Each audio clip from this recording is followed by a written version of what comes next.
And now, ladies and gentlemen, please welcome the latest addition to the PlayStation family.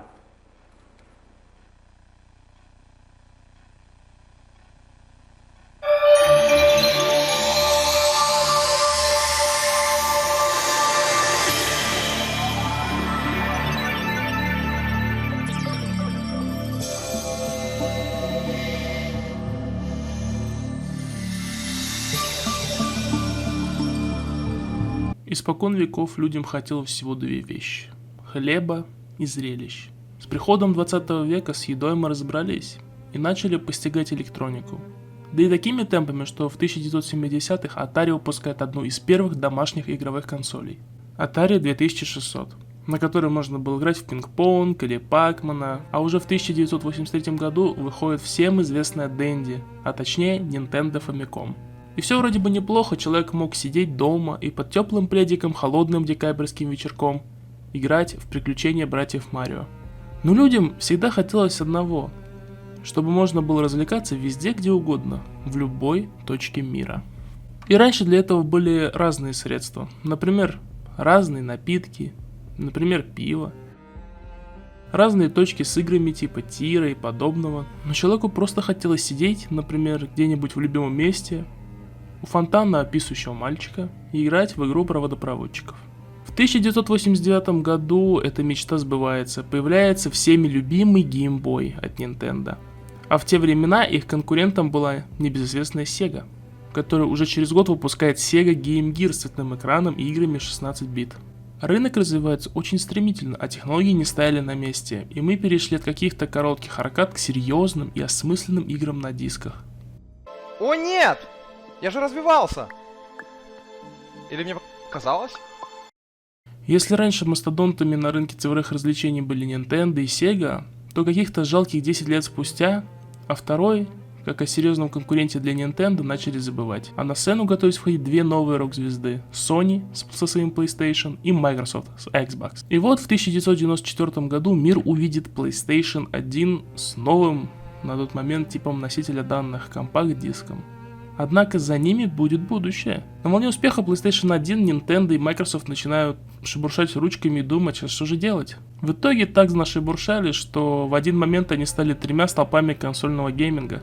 Их много объединяло, но и было немало разногласий и различий в стратегиях, или сейчас я не про семейную политику Nintendo, а про портативные консоли. 2000-е были лихим временем с кучей контента. Свежие идеи были повсюду: игры, музыка, фильмы и, конечно же, технологические решения, среди которых были и полноценные портативки. Nintendo DS и Sony PSP были легендами.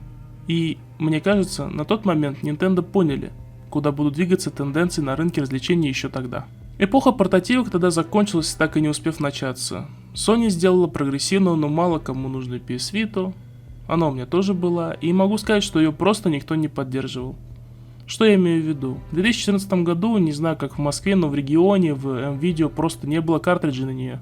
Картриджи были только в том самом легендарном магазине, как GameZone. Но и там ассортимент был, не очень. Зато из-за низкого спроса картриджи были всегда по скидкам и стояли в половину дешевле тех же самых дисков на PSP. В 2014 году PSP хоть и не была актуальна, но спросом пользовалась, и в том же GameZone диски UMD были и стоили в 2 раза дороже по сравнению с картриджами для Vita. Опять же, смотря на что. И в целом все было тихо до года 2016-го. Nintendo собрала весь опыт, силу и волю в кулак и показала Switch. Первый Switch был дешевым, а ставка на то, что ты можешь не только играть где угодно, но и играть с друзьями, а потом после учебы или работы прийти домой, вставить консоль в док-станцию и поиграть на телевизоре.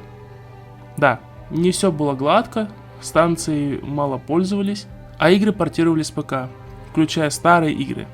При этом за очень высокий ценник, примерно 5500 рублей в среднем за штуку. Позже они поняли проблему и показали Nintendo Switch Lite, что я считаю крайне интересным до сих пор. При этом я до сих пор помню ажиотаж. Примерно в то же время после выхода Switch'а поползли слухи о том, что Sony готовит PSP 2. Так или иначе, у Switch'а не было конкурентов. Они были королями, пока не наступил 2021 год. Тогда анонсировали Steam Deck. This is Steam Deck, the most powerful gaming handheld in the world. Steam Deck is a full-featured gaming PC that lets you bring the games you love wherever you go. Steam Deck вышел в 2022 году. Да, он был дороже Switch'а, но и был мощнее, на своем собственном ПО на базе Linux. Но самая главная фишка — библиотека Steam. Я помню, как на Switch выходила серия Arkham, и стоила она огромных денег. Даже сейчас трилогия Архама стоит 3500 рублей за диск на Озоне. В то время как на ПК трилогию можно купить меньше, чем за 1000 рублей. И это включая Arkham Knight. Последним бенгером стал Switch 2 в 2025 году и анонс совместного проекта Xbox и Asus. И теперь точно все поняли, что за портативками будущее, но вопрос какое. И да, вот этот позор стриминговый от Sony мы за портативку не считаем. Nintendo делает все грамотно, как и Steam в целом. Вопрос к третьей голове этого змея. Вместо того, чтобы сделать свою консоль со своим ПО, произошла коллаборация с Asus, которая не сделала ни одной хорошей портативки, которые имели огромные проблемы. Я не знаю, как Игорь Линк не устал от обзора на эти куски игропрома. При этом хочу задать вопрос к Xbox. На протяжении долгих лет со времени прихода Фила Спенсера компания стремилась к переходу на мультиплатформу, чтобы продавать игры и на ПК, и на консолях, как будто бы хотели переиграть и потеснить Steam. Но по итогу почти никому не нужен Microsoft Store. Есть три категории людей, которые пользуются магазином Microsoft. Те, кто пользуется консолью, пользователи подписки, а также майнкрафтеры. Здравствуйте, дорогие друзья, с вами Алошка, и я рад вас всех приветствовать в Майнкрафте на России 1.6.1. Кому еще он нужен? При этом главный вопрос, точнее даже парочка, а почему они не сделали раньше и почему бы не сделать свое ПО и так далее? Я в целом не понимаю, но Steam со Steam Deck'ом и Steam машина серьезный противник конкурентно для Xbox. Хотите верьте, хотите нет, но портативки наше будущее. Да, есть минусы, как минимум не нравятся человеку портативные консоли, как максимум ПК и Steam продукты просто захватывают рынок и могут просто стать монополистами на рынке. Но есть и плюс. Как минимум для меня это не просто интересно, но и по сути удобно. Можно реально поехать куда-то и поиграть с удобством, во что захочется. Что ж, посмотрим, что будет. Загадывать что-то рано. Тем более мы переживаем новый кризис, на сей раз кризис АЗУ. В целом весь смысл ролика по сути в том, что Nintendo давно поняла, куда нужно копать, и то, что портативки это круто. Спасибо за просмотр, подписывайтесь, комментируйте это видео, покажите, что думаете на эту тему.